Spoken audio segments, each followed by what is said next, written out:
Find a job that you love and you'll never work a day in your life. It is one of the most quoted pieces of career advice out there. It sounds dreamy. It sounds aspirational. It sounds like the goal. But adults, come on, let's be honest. This phrase that we're sharing widely is setting kids up for disappointment. See, even in their very best career fit, there are going to be hard days. There's still going to be tasks, even in every job, even if you love it, like mine, that you're just not going to enjoy that task. There are still going to be parts of the job that feel like, well, work. So today, I want to talk about why this advice creates really unrealistic expectations. And we're going to dissect it. And we're going to actually look at what can build sustainable career satisfaction for the young people that we love. So remember, this is the last of our 4-part series on, bad advice that we're giving kids, what they hear and how we can do better by them. So I want to remind everybody, this whole series has not been out of malicious attack or judgment on my part of anybody, right? Because we're all well-meaning about these kids that we love. And quite frankly, like this piece of advice, find a job that you love, you'll never work a day in your life. It sounds poetic beyond being good advice. But the reality is poetic is not the same as practical. And loving your work does not mean that it stops being work. So this is what this phrase is actually doing. It's telling kids that if you're in the right job, it's never going to feel hard. And guess what? If it starts to feel hard, well, you made a really bad choice. So we better undo that or redo that or look somewhere else. And frankly, it becomes kind of dangerous for them and their future because difficulty does not mean misalignment. So let's get real in this episode and let's give you, the adults, our listeners, whether it's the kid that you love or it's the ones that you're working with, tools to actually shift this conversation into something that better serves them, their future, and frankly, if you're a parent, it serves you too, because we're all working at launching these kids into the real world so that we can all get on living our next chapter happily. Okay, so first of all, let's begin to normalize the fact that even the best jobs are going to have draining parts. So that could be paperwork. It could be conflict.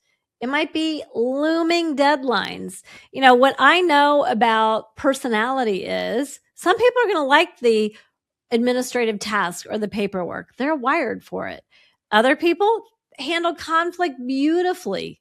Deadlines, well, some people are motivated by them and other people feel like it's just that monkey on their back, right? There's workplace politics. There's the people that we work with and people are going to people. Right? So this is really looking about like how we're wired, what energizes us, because what is draining to us might be energizing to somebody else. And we need to normalize the fact that even the best job is going to have a bad day. Bad days do exist.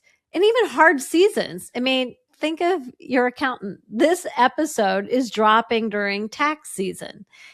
Even the best accountant who loves their job has a hard season, January to April 15th, right? We have to learn to expect them and get tools in our toolbox to navigate them when we come.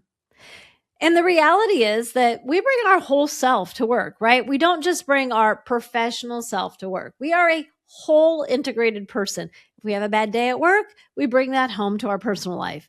If we're having a bad day personally at home, we're bringing that part of ourself to work, right? We cannot separate these two. So maybe it's your coworker who's having a bad day or your boss who's in a bad season. Maybe they have a sick family member or something else. So those bad days, those bad seasons are going to show up even if they're personal, they're going to show up professionally as well. We need to begin to manage our expectations because when our expectations are not grounded in reality, it's going to undermine success. As adults, we know that, but our kids don't yet have the experience to be able to stick with it. And let me also say this. I've started, grown, and sold companies myself. I've had many employees. I tell every new employee, and I tell those companies that I support with hiring, that it's going to take up to a full year for you to be fully grounded in a new job. You've got to give it time. So the good fit is not going to eliminate making good effort. Okay, so besides that, let's also talk about this. Let's talk about grit. Angela Duckworth, she's known for talking about grit. You can Google her. You're going to get a lot of great things about grit out there, right? I mean, wouldn't that be a dreamy podcast guest for me to have? But let's talk about what it means. So when young people believe that every workday should feel good, which is what this piece of bad advice is grounded in, they are hearing a lot about feelings. I hear this a lot about feelings. Like, I don't feel like this is a good fit. I don't feel like I'm loving my work. I'm not feeling like I should, right? So first of all, there's this idea of feelings, and there's this idea of another piece of bad advice that we've already dissected, that passion should carry me through even those hard days. So find your passion, right? These lies, which maybe that's a strong word, but these lies, these pieces of misaligned bad advice can compile on top of each other and make one piece get amplified, right? So when the hard stretches come, when we think that every day should feel good and my passion should carry me through, that hard stretch, that bad day, that bad week, because if we're real, there are bad weeks at work, right? They start to make the individual feel like they're a failure, that they're not good enough, that shame gets piled on. And then what happens is they begin to look for relief instead of really digging in and getting gritty. What does Angela Duckworth say about grit? So she says that it is sustained interest coupled with sustained effort. And see, effort is going to include things that you don't necessarily love or that doesn't necessarily easily align for you. Remember, that's always going to be part of work. Resilience is going to grow when our young people begin to expect the friction. Right now, with these bad pieces of advice, they're expecting butterflies and rainbows. They're expecting things to be easy. Instead, when we expect some friction to come, not every single day, not all day long, but when we expect that there's going to be friction, then we're going to navigate it better. So I've got this rule. It's the 75 to 80% rule, and it actually can be applied to a lot of things in life. The reality is, and we need to get real with how we talk about our jobs, adults, with young people. We need to get vulnerable instead of painting the butterfly and rainbow picture, or the opposite is every day being misery, right? The truth lies somewhere between. Okay, so let's dig into the 75 to 80% rule. If you enjoy 75 to 80% of your work, that is strong alignment. It's not going to be 100% all the time. You might have 100% days, but on the average, if 75 to 80% of our time feels right, is aligned, we're in a good place. Let's manage that expectation. Now, what about the other 20 to 25%? Well, there's trade-offs, right? There's opportunity cost for every good thing that we want. There's a cost of entry. So that's what I talked about. It's going to take a full year before you're grounded in what the job's actually going to be, because there's a growth edge when we first start something, right? So these growth edges are when we're new to a job, when we're new to a team. Maybe you've been with that employer for a while, but you join a new team. There's a growth edge. Maybe you have to take on new responsibilities or learn a new technical skill. There is a growth edge. So this healthy career identity, we've got to ground it in the truth that there are going to be trade-offs, and that over time, things get easier. They really do. So when you're let's go back about the hidden pressure that this talks about. So when we're telling these kids that It's possible to never feel like we've worked a day in our lives. This is what this is what they hear. This is what they're interpreting. If it feels like work, I failed. If I'm tired or worn out at the end of the day, it's wrong. If I struggle, I'm not in my thing yet. And then here's what happens.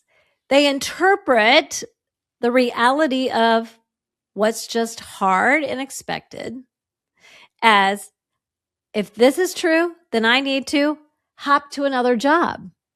I need to avoid working too hard for mastery. They start to abandon growth too soon.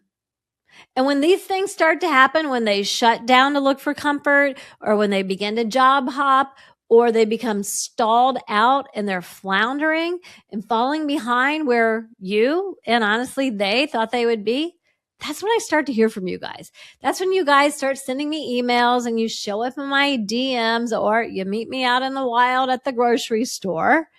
And that's when parents begin to see that we have a real problem. So let's avoid getting there in the first place. Let's stop giving our young people these unrealistic pieces of advice. Like, it's possible to feel like you're never going to work a day in your life, right? And if you are like, gosh, we've been doing this and I don't know a better way to do it, go over and get my video, my free video. It's our career identification compass. It's how to show you a better way to do this, right?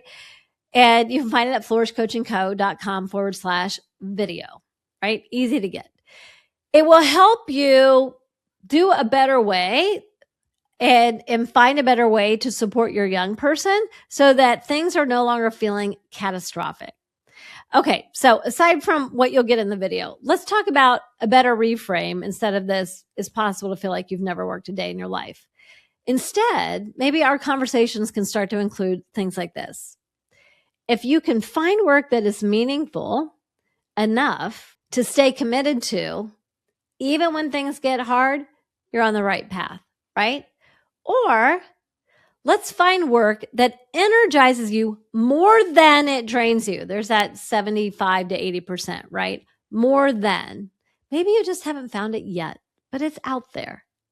Find work where even when those hard parts come, even when you're having a bad personal day and it shows up at work, or that happens for your coworker, or you have to dedicate a day to doing the thing that you don't want to do, it still feels worth it 2-3 days from now when you're having a good day where the tasks that are at hand align. Or let's be sure that we separate the work of the job from the people or from a company culture.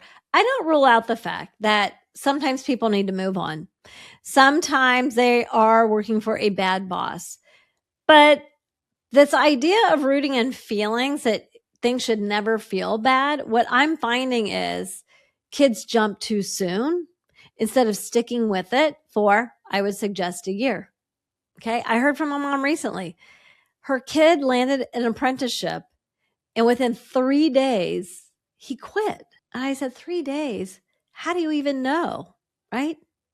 So fulfillment is going to come from meaning, not from constant enjoyment. Okay? Long-term fulfillment, not temporary good day fulfillment. So we started this whole series. Let's do a quick recap here with episode number 1 of this series. I think it was number 214 if you want to go back and listen to it if you missed it. Telling kids that you can be anything. That serves to overwhelm them.